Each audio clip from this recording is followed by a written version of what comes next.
Hello guys, आज है हमारा chapter first electric charge and field, वैद्युत आवेश तथा क्षेत्र का रिवीजन। हमने इस चैप्टर को पूरा पढ़ लिया है। इसके डेरिवेशन डेफिनेशन पूरी डीपली हमने पूरी एक वीडियो इस चैनल पर हमने अपलोड कर दी है। और आज हम करते हैं इस चैप्टर का रिवीजन, क्योंकि रिवीजन करना बहुत ही ज़रूरी होता है। अगर आप रिवीजन नहीं करेंगे तो बहुत कुछ फॉर्मूले भूल जाते हैं आप। मैं खुद भूल जाऊंगा अगर मैं रिवीजन नहीं करूंगा, आप नहीं करोगे आप भी भूल जाओगे। और इस टाइम तो क्या कहते हैं, सारे इंट्रेंस एग्जाम आने वाले हैं, हर बच्चे को रिवीजन की ज़रूरत है। तो आज हम पढ़ते हैं इस जो चैप्टर है हमारा, इसके अंदर जो भी हमारे इम्पोर्टेंट फॉर्मूले हैं उसको, उसके यूनिट को, और कोई भी इसके अंदर डेरिवेशन और कोई भी डेफिनेशन कुछ नहीं कराया जाएगा। सिर्फ इसके अंदर फॉर्मूले पढ़ाए जाएंगे, सिर्फ फॉर्मूले का रिवीजन।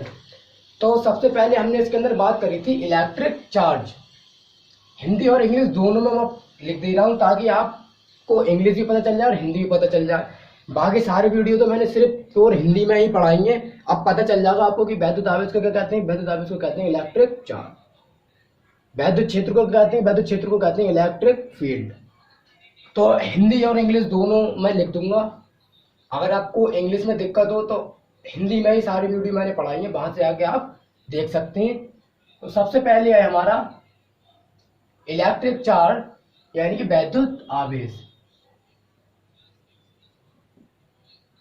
इलेक्ट्रिक चार्ज, वैद्युत आवेश। तो इलेक्ट्रिक चार्ज हमने पढ़ा था कि वैद्युत आवेश क्या होता है। वैद्युत आवेश होता है जब इलेक्ट्रॉन का प्रवाह होता है तो उससे हमें वैद्युत आवेश मिलता है, वैद्युत धारा मिलती है। इलेक्ट्रॉन के प्रवाह के कारण किसी वस्तु का आकर्षित होना वैद्युत आवेश कहलाता है। कोई वस्तु का हमारा, मान लिया हमने ये माइनस का है, ये प्लस। अब इलेक्ट्रॉन का प्रवाह होगा, इलेक्ट्रॉन पर चार्ज होता है माइनस का। तो इलेक्ट्रॉन माइनस पर तो अधिकता होती है, तो इलेक्ट्रॉन में माइनस का चार्ज होता है तो वो माइनस से प्लस की ओर जाएगा, क्योंकि जहां पर जिसको जरूरत है वो वहां तो ही जाएगा। अगर यहाँ पर माइनस है तो वो कहाँ पर जाएगा, उसको माइनस है तो वो प्लस की ओर भागेगा। तो इलेक्ट्रॉन का प्रवाह होता है माइनस से प्लस की ओर। तो हमें जो वैद्युत धारा मिलती है वो वैद्युत धारा मिलती है इलेक्ट्रॉन के विपरीत दिशा में, यानी प्लस से माइनस की ओर। जो हमारा आई वैद्युत धारा लिखते हैं हम, आई एम्पियर वैद्युत धारा आएगी हमारी, वो कहाँ से आएगी, प्लस से माइनस की ओर, क्योंकि इलेक्ट्रॉन के विपरीत दिशा में, अपोजिट डायरेक्शन में वैद्युत धारा का प्रवाह होता है। अब वैद्युत आवेश किस पर निर्भर करता है। वैद्युत आवेश निर्भर करता है इलेक्ट्रॉनों की संख्या पर। इलेक्ट्रॉन कितने ट्रांसफर हो रहे हैं माइनस से प्लस की ओर। जितने इलेक्ट्रॉन ट्रांसफर होंगे उतना ही ज्यादा हमें आवेश मिलेगा, क्योंकि इसका फॉर्मूला होता है, इसको हम क्यू से प्रदर्शित करते हैं। तो क्यू बराबर होता है हमारा एन ई।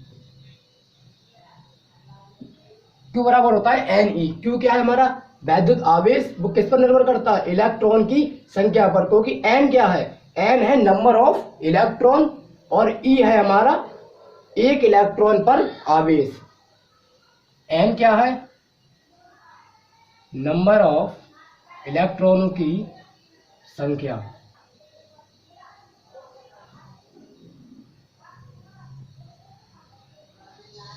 और ई है हमारा 1.6 इंटू 10 की पावर माइनस का 19 कूलाम, जो होता है हमारा एक इलेक्ट्रॉन पर आवेश। एक इलेक्ट्रॉन पर कितना आवेश होता है, एक इलेक्ट्रॉन पर होता है 1.6 इंटू 10 की पावर माइनस का 19 कूलाम आवेश होता है एक इलेक्ट्रॉन पर। अब अगर इलेक्ट्रॉन दो हैं तो 2 और ई यानी कि दुगना माना जाएगा, तो क्या बढ़ेगा हमारा वैद्युत आवेश, क्योंकि वैद्युत आवेश निर्भर करता है हमारा इलेक्ट्रॉन की संख्या पर। जितने इलेक्ट्रॉन ट्रांसफर होंगे उतनी ज्यादा हमें वैद्युत धारा मिलेगी, उतना ज्यादा वैद्युत आवेश बढ़ेगा। तो ये तो हो गया हमारा वैद्युत आवेश। और वैद्युत आवेश को हम किस में लेते हैं, कूलाम में ही लेते हैं। कूलाम, इसका ऐसा यूनिट भी होता है हमारा कूलाम। सी से प्रदर्शित करते हैं कूलाम के, अगर लिखना चाहे तो कूलाम, COULOMB। आगे हम पढ़ाते भी है कूलाम लॉ। कूलाम का नियम क्या है, कूलाम का जो नियम है वो है दो आवेशों के बीच लगने वाला वैद्युत बल, यानी कोई दो आवेश मान लें अगर हम, उनके बीच लगने वाला वैद्युत बल, दो आवेशों के बीच, जैसे डायग्राम बना के समझा तो अच्छे समझ में आया। एक ही आवेश मान लिया हमने Q1, एक आवेश मान लिया हमने Q2। तो कूलाम का स्टेटमेंट है कि दो आवेशों के बीच लगने वाला वैद्युत बल दोनों आवेशों के गुणनफल के अनुक्रमानुपाती, यानी कि directly proportional, F directly proportional Q1 Q2, और तथा दोनों की बीच की दूरी के वर्ग के व्युत्क्रमानुपाती। दोनों के बीच की दूरी हमने मान ली स्मॉल r, तो दोनों के बीच की दूरी के वर्ग के व्युत्क्रमानुपाती, यानी कि F inversely proportional r square. Q1 Q2 charge क्या हमारा डायरेक्टली प्रोपोर्शनल होता है फोर्स, इलेक्ट्रिक फोर्स, और इलेक्ट्रिक फोर्स इनवर्सली प्रोपोर्शनल होता है r स्क्वायर के। तो जब हम इसको लिखते हैं तो F proportional Q1 Q2 upon r square, ऐसे करके हम इसको लिखते हैं, सीधे सीधे लिखते हैं F proportional to Q1 Q2 upon r square.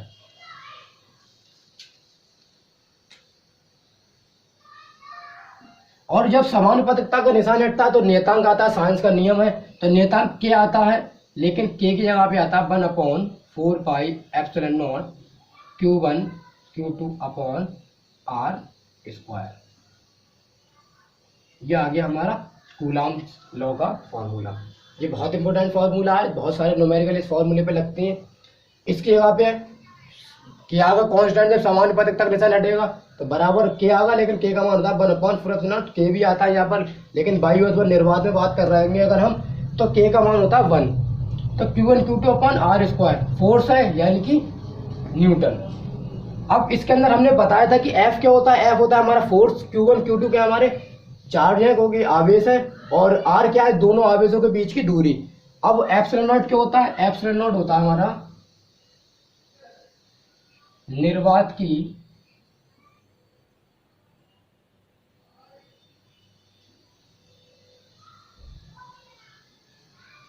वैद्युशीलता होती है, तो पूरी लाइन में लिख देते हैं, निर्वात की वैद्युशीलता। ये इंपोर्टेंट नहीं है एप्सिलॉन नॉट है क्या, एप्सिलॉन नॉट का मान कितना होता है, एप्सिलॉन नॉट का मान होता है 8.86 इंटू 10 की पावर माइनस का 12 coulomb square newton metre square. इसका यूनिट और इसका मान ये बहुत इंपॉर्टेंट है, क्योंकि टिक मार्क वाले ऑप्शनों में ये अक्सर पूछते हैं कि निर्वात की वैद्युशीलता का मात्रक या इसका मान, तो दोनों मैंने लिख दिए इसका यूनिट और इसका वैल्यू। अब हम एक काम ये भी कर सकते हैं, अब इस पूरे 1/4 एप्सिलॉन नॉट का मान भी हम निकाल सकते हैं। कैसे कि एप्सिलॉन नॉट का मान लगा दें 8.86 × 10 की माइनस 12 4, और पाई का मान लगा 3.14, तो इसका डायरेक्ट भी मान आता है 1/4 पाई एप्सिलॉन नॉट बराबर होता है 9 इंटू 10 की पावर 9 न्यूटन मीटर स्क्वायर पर कूलम स्क्वायर। इसका यूनिट ज़्यादा इंपॉर्टेंट नहीं है, इसका मान निकाल लेते हैं जानबूझ के, क्योंकि ज़्यादातर न्यूमेरिकल में पूरी वैल्यू यही लगा देते हैं, कहाँ पॉइंट हटाएंगे ऊपर खाते लेके जाएंगे, तो सीधे सीधे हम ये लगा देते हैं 9 इंटू 10 की पावर 9। उसके बाद हम बात करते हैं इंटेंसिटी ऑफ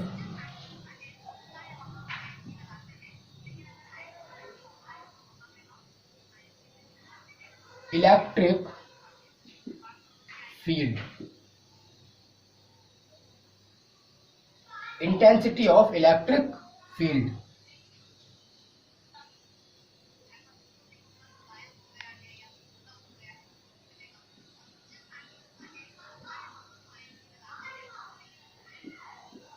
वैद्युत क्षेत्र की तीव्रता, इसको लिखते हैं हम E से, और कूलाम का नियम तो वो नियम है इसलिए इसे प्रदर्शन नहीं करते।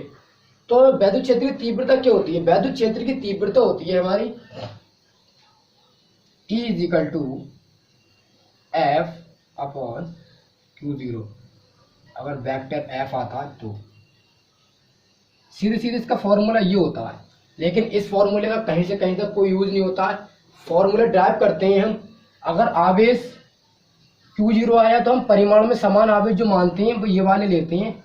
एक लेते होंगे हम सिर्फ Q और एक लेते होंगे हम Q0, दोनों के बीच की दूरी लेते हैं स्मॉल r।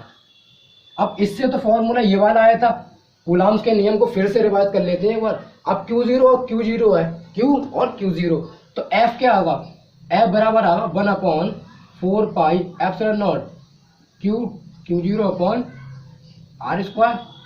सीधे सीधे ये आगा हमारा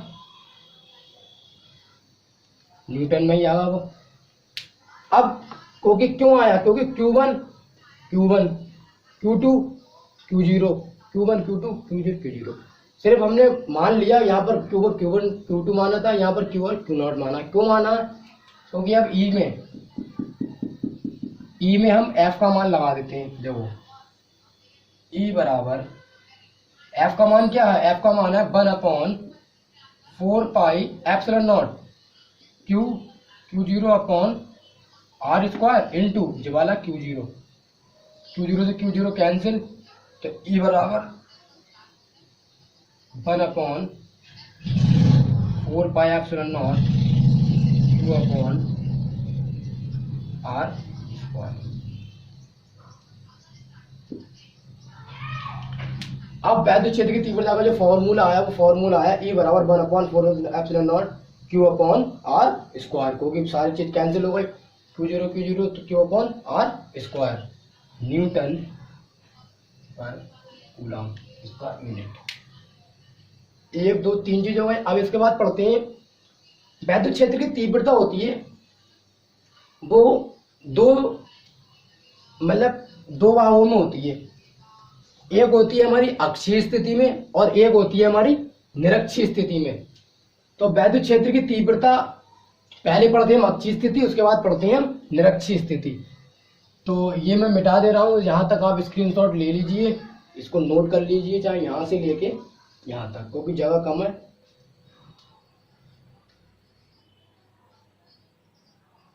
ठीक, अब हम बात करते हैं वैद्युत क्षेत्र की तीव्रता होती है हमारी, वो होती है दो स्थिति में।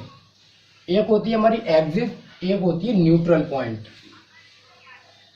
दोनों जगह हम देखते हैं कि कैसे अब वैद्युत क्षेत्र की तीव्रता हमारी आती है। सबसे पहले वैद्युत क्षेत्र की तीव्रता, अब इंग्लिश लिखने की जरूरत तो है नहीं,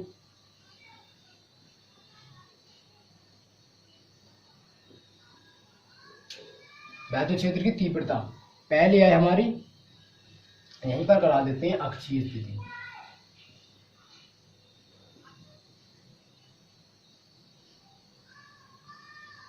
ठीक, अक्षीय स्थिति में वैद्युत क्षेत्र की तीव्रता कैसे होती है, देखो ये हमारे कोई दो आवेश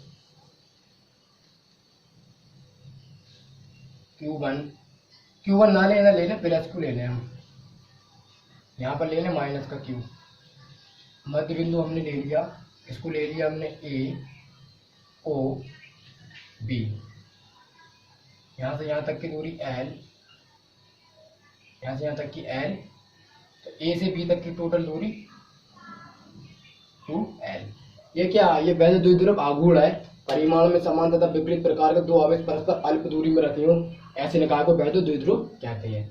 अब अक्षीय स्थिति में हमें क्या, हमने कोई बिंदु मान लिया P।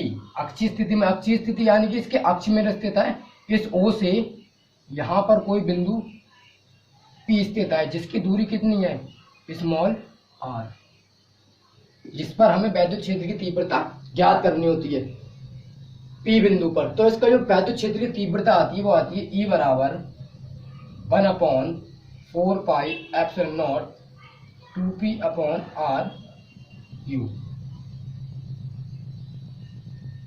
2P upon r Q। कैसे आती है, पूरा फुल डेरिवेशन करा दिया गया है, अक्षीय स्थिति का भी और बाकी जो भी फॉर्मूले यहाँ पर कराया जाना सबके पूरे फुल डेरिवेशन करा दिए गए हैं। अगर आपको शॉर्ट में समझ में ना आ रहा हो तो आप पूरा वीडियो देख के वहां से आप डेरिवेशन उसका देख सकते हैं। अब है हमारा निरक्षीय स्थिति, यानी कि यहाँ पर अब लिखते हैं हम निरक्षीय स्थिति। वैद्युत क्षेत्र की तीव्रता निरक्षीय स्थिति में।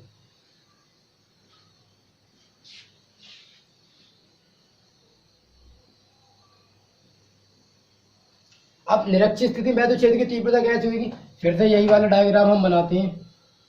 एक हमारा प्लस क्यू आवेश, एक हमारा माइनस क्यू आवेश, कोई मध्य बिंदु ओ, ए, ओ, बी, यहाँ से यहाँ तक की दूरी स्मॉल एल, यहाँ से यहाँ तक की स्मॉल एल।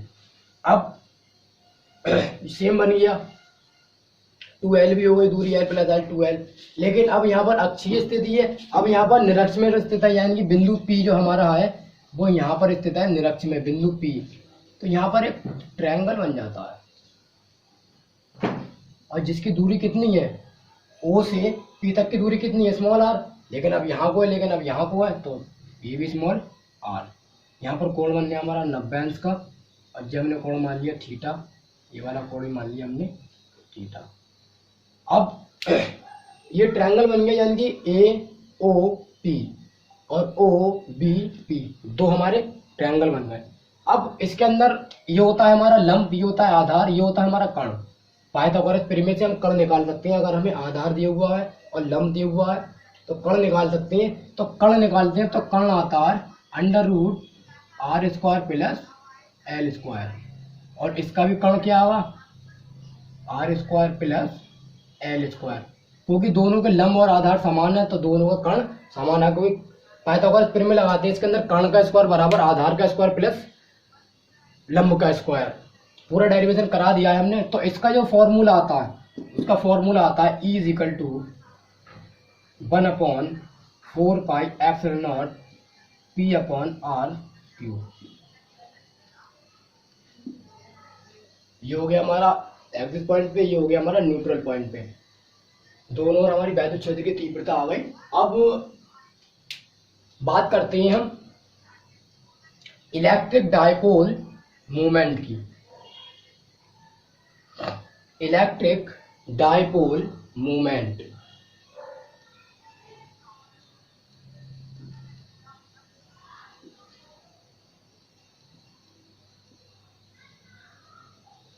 यानी कि वैद्युत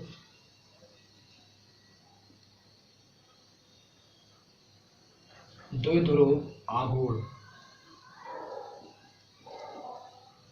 इसको प्रदर्शित करते हैं P से। तो वैद्युत द्विध्रुव आघूर्ण का भी हम देख लेते हैं क्या फॉर्मूला आता है। वैद्युत द्विध्रुव क्या होता है ये पढ़ा चुके हैं, वैद्युत आघूर्ण क्या होता है ये भी पढ़ा चुके हैं। लेकिन वैद्युत द्विध्रुव क्या होता है, परिमाण में समान तथा विपरीत प्रकार के दो आवेश परस्पर अल्प दूरी में स्थित हो, ऐसे निकाय को वैद्युत द्विध्रुव कहते हैं। यानी कि परिमाण में समान हो तथा विपरीत प्रकार के हो। यानी कि ये हमने ले लिया, एक ले लिया हमने प्लस क्यू, एक ले लिया हमने माइनस क्यू, और यहाँ से यहाँ तक कोई बिंदु मान लिया हमने O, तो यहाँ से यहाँ तक की दूरी है हमारी वो है L, और यहाँ से यहाँ तक की दूरी हमने ले ली यानी कि L। कहाँ से कहाँ तक, ये से मान लिया A से O और ये से B, तो A से O तक की दूरी L और O से B तक की L। सेम सब जगह चित्र बनते हैं, इसके भी और इसके सब सेम बनते हैं। तो यहाँ से यहाँ तक की कितनी दूरी है 2L। तो वैद्युत द्विध्रुव आघूर्ण हो गया। अब इसका फॉर्मूला क्या आता है, वैद्युत द्विध्रुव आघूर्ण जो P होता है हमारा, P निर्भर करता है आवेश तथा आवेश के बीच की दूरी के गुणनफल के बराबर होता है हमारा वैद्युत द्विध्रुव आघूर्ण। यानी जैसे इधर लिख दे रहा हूं, देखो P किस पर निर्भर करता है, P निर्भर करता है दोनों आवेश के और गुणनफल गुणा आवेशों के बीच की दूरी।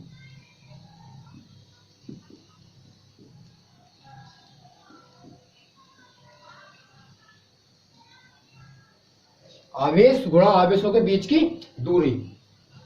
यहां पर मैं फॉर्मूला लिख रहा हूं उसका, तो क्या आ जाएगा, P बराबर आवेश क्या है हमारा Q, आवेश क्या है हमारा प्लस Q ले लो चाहे माइनस Q है, बात एक ही है। अब आवेशों के बीच की दूरी कितनी है बताइए आप, कितनी दूरी है आवेशों के बीच की। आप सोच रहे होंगे L, नहीं ये वाला L, ये 2L। अब इसी डायग्राम में हम देखें, अगर दोनों आवेशों के बीच की दूरी है, आवेशों, आवेश के बीच की नहीं, सिर्फ आवेशों के बीच की दूरी, यानी कि दोनों आवेशों के बीच की दूरी। दोनों आवेशों के बीच की दूरी यानी एक प्लस क्यू आवेश और एक माइनस क्यू आवेश। दो आवेश हमारे, एक प्लस क्यू और एक माइनस क्यू, दोनों के बीच की दूरी है वो है 2l। तो दोनों आवेशों के बीच की दूरी 2l, यानी कि P बराबर Q into 2l Newton metre. आवेश तथा आवेशों के बीच की दूरी। अब ये मिटा दे रहा हूं मैं, ये फॉर्मूला यहां पर लिख गया इसका। अब इम्पोर्टेंट क्या है, इम्पोर्टेंट ये वाला फॉर्मूला बहुत इंपॉर्टेंट है, छोटा सा फॉर्मूला है P बराबर Q इंटू 2l, लेकिन ये इम्पोर्टेंट बहुत है। NEET, IIT, JEE, UPSE, UPTU और बहुत सारे इंट्रेंस एग्जाम में इस पर न्यूमेरिकल आते हैं। और क्यों आते हैं, इसलिए आते हैं क्योंकि ये छोटा सा है लेकिन ये है बहुत खतरनाक इंसान। क्योंकि इस पर न्यूमेरिकल का मतलब मेरा ये नहीं है कि नीट में आपको दे देगा कि Q दे देगा और दोनों के बीच की दूरी दे देगा और P ज्ञात करवाएगा। इतना छोटा न्यूमेरिकल नहीं आती है नीट वगैरह IIT JEE में। अब वो ज्ञात क्या करवाता है, वो ज्ञात करवाएगा अक्षीय स्थिति, वैद्युत क्षेत्र की तीव्रता, E ज्ञात करवाएगा। पहले P ज्ञात करवाएगा, फिर P का मान लगवाएगा इसके अंदर, उसके बाद फिर E ज्ञात करवाएगा, R ये वो होगा। या फिर इसमें ज्ञात करवा सकता है, P ज्ञात करवाएगा पहले, उसके बाद फिर P का मान लगा के ये ज्ञात करवाएगा। अगर आपका P का मान ही, P की वैल्यू ही अगर गलत आ रही है तो E की वैल्यू भी गलत आएगी, चाहे इसमें लगाओ चाहे इसमें लगाओ। तो अक्सर गलती क्या होती है, अक्सर गलती ये होती है, हमें वो दोनों बीच की दूरी दी होती है ना, जो आवेशों के बीच की दूरी, वो टोटल 2l दी हुई होती है, ना कि सिर्फ स्मॉल l। अगर वो मान लो 8 मीटर दी हुई है तो फॉर्मूला सीधे सीधे ये लगेगा, जैसे 2 कूलाम का आवेश दिया हुआ है तो P बराबर फॉर्मूला लगेगा 2 गुणा 8, यानी कि 8 दूनी 16। बच्चे क्या करते हैं, बच्चे ये गलती करते हैं, 8 मीटर दी हुई है लेकिन 8 के अंदर भी वो ये वाला फॉर्मूले की 2 से गुणा करेंगे, उसके बाद 8 से गुणा करेंगे, तो 8 दूनी 16 दूनी 32। ये आंसर हो जाता है हमारा गलत। इसके अंदर 2 से गुणा हमारी नहीं होती है, क्योंकि आवेशों के, दोनों आवेशों के बीच की दूरी दी हुई होती है वे, तो सिर्फ उसका ही मान लगाते हैं, 2 से गुणा हम नहीं करते हैं। ये है फॉर्मूले की खास बात और आपके लिए ये टिप। अब बात करते हैं आगे, आगे पढ़ते हैं हम, इसने ये पढ़ लिया, उसके बाद पढ़ते हैं हम गॉस का नियम। गॉस का नियम, गॉस का नियम होता है वो फाई, फाई है हमारा वैद्युत फ्लक्स। पहले फाई ही पढ़ लेते हैं, चलो। इलेक्ट्रिक फ्लक्स, वैद्युत फ्लक्स, फाई क्या होता है, फाई बराबर होता है E dA। और इलेक्ट्रिक फ्लक्स तो इसे फाई E लिख ले रहा है क्योंकि कंफ्यूजन करेगा ये आगे चैप्टर में, क्योंकि आगे है एक मैग्नेटिक फ्लक्स है यानी कि चुंबकीय फ्लक्स, और अभी है इलेक्ट्रिक फ्लक्स। तो हम वहां पर देखते हैं, अभी फिलहाल इसे फाई E कर लेते हैं क्योंकि फ्लक्स को फाई से प्रदर्शित करते हैं। तो फाई E बराबर E क्या है हमारे, E वही पुरानी चीज हमारी वैद्युत क्षेत्र की तीव्रता R वाले Q अपॉन R स्क्वायर वाली। ये तो अक्षीय स्थिति और निरक्षीय स्थिति में सिर्फ जो सिंपल वैद्युत क्षेत्र की तीव्रता होती है वो है E। और DA होता है हमारा अल्प क्षेत्रफल। जैसे हम बात करें, जैसे कि ये कोई आवेशित गोला है, इसका ये वाला क्षेत्रफल हमने ले लिया, ये होता है हमारा DA। ये कोई प्लस क्यू आवेश है, O है, यहाँ से यहाँ तक की दूरी स्मॉल r, वैद्युत क्षेत्र की तीव्रता E। तो इसका जो ये वाला क्षेत्रफल होता है, ये वाला जैसे मार्कर का क्षेत्रफल होता है, जो ये वाला पृष्ठ वाला, वो होता है अल्प पृष्ठ, यानी कोई छोटा सा पृष्ठ हमने ले लेते हैं, कहीं का ले लें, जरूर नहीं, इधर का भी ले सकते हैं हम, इधर का भी ले सकते हैं। तो वो DA होता है और E होता है हमारा वैद्युत क्षेत्र की तीव्रता। अब पढ़ते हैं हम गॉस लॉ।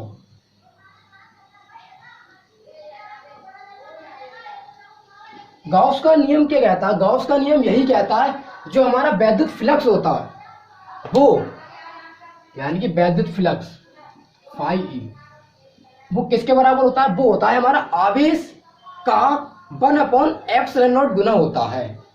परिवत के कुल आवेश का 1/ε0 गुना होता है। सिर्फ एक लाइन की इन्होंने स्टेटमेंट दिया है, जो हमारा आवेश होता है वो 1/ε0 गुना होता इलेक्ट्रिक फ्लक्स के। तो फाई बराबर होता है जैसे Q इंटू 1/ε0, आवेश का 1/ε0 गुना, ये है गॉस का स्टेटमेंट। तो फाई बराबर आता है Q/ε0।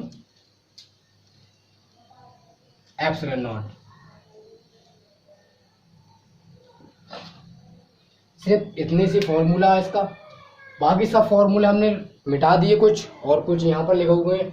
इसमें कुछ समझ में ना आया हो तो पूछ सकते हैं आप कमेंट करके या मैसेज करके मुझे। और इससे पिछले वाले में भी जो हमने अभी मिटा दिए, यानी कि वैसे तीव्रता पढ़ी थी हमने, कूलाम का नियम पढ़ा था, इलेक्ट्रिक चार्ज पढ़ा, वैद्युत आवेश पढ़ा था, और उसके यूनिट, किसी भी चीज़ का अगर डाउट हो, अगर चैप्टर फर्स्ट में कुछ और भी चाहिए अगर आपको, क्योंकि मैंने छोड़ दिया है काफ़ी कुछ, सिर्फ इम्पोर्टेंट ही मैंने लिए हैं। अगर कुछ पूछना हो तो आप कमेंट कर सकते हैं, और बाकी आप के सामने